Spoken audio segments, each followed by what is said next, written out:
TikTok beliau ini dijadikan dasar hukum. Maka dari itu, KDM jangan banci. Kang Deddy Mulyadi kalau memang beliau berpikir bahwa KDM dibilang banci oleh orang ini. Mana nanti akan saya tampilkan. Di sisi yang lain, saya juga menemukan video KDM tengah wawancara. Itu langsung menyindir orang-orang yang disebut elit itu yang suka nyinyir, yang suka protes kepada beliau. Dan Kang Deddy tegas bahwa apa yang dia lakukan selama ini tentang kebijakan-kebijakan yang dilakukan selama menjadi gubernur adalah untuk membela masyarakat Jawa Barat. Khususnya masyarakat-masyarakat kecil. Kita simak dulu nih, orang yang mengatakan KDM banci soal study tour, lalu KDM langsung ya bungkam omongan itu. Kita simak dulu ya. Silakan.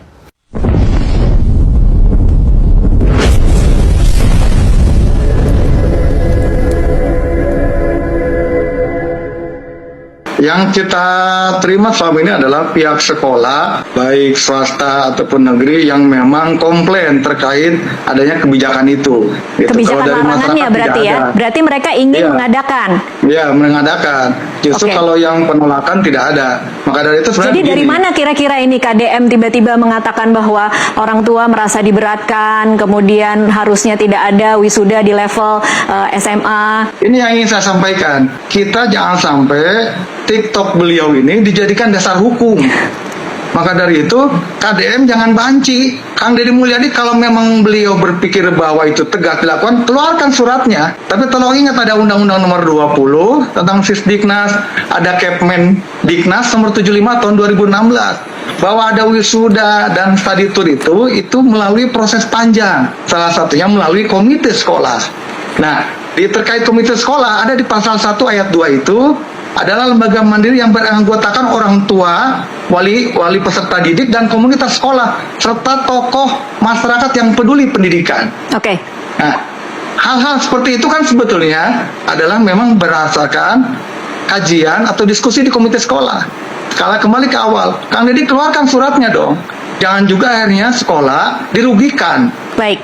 Nah, kami ini, para anggota dewan ditanya, Pak itu gimana? Loh, statusnya mana?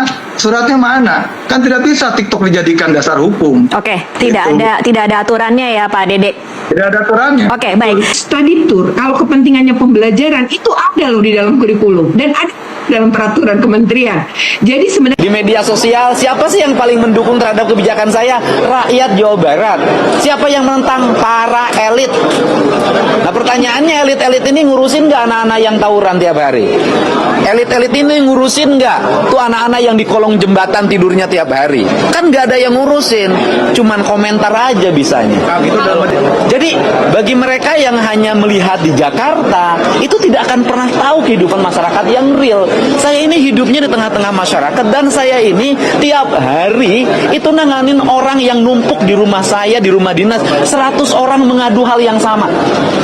Jadi bagi saya hari ini akan tegak lurus. Saya akan lebih mengutamakan melakukan pembelaan terhadap rakyat Jabar, merubah sistem hidupnya, meringankan beban mereka, dan mereka harus bersekolah sampai SMA.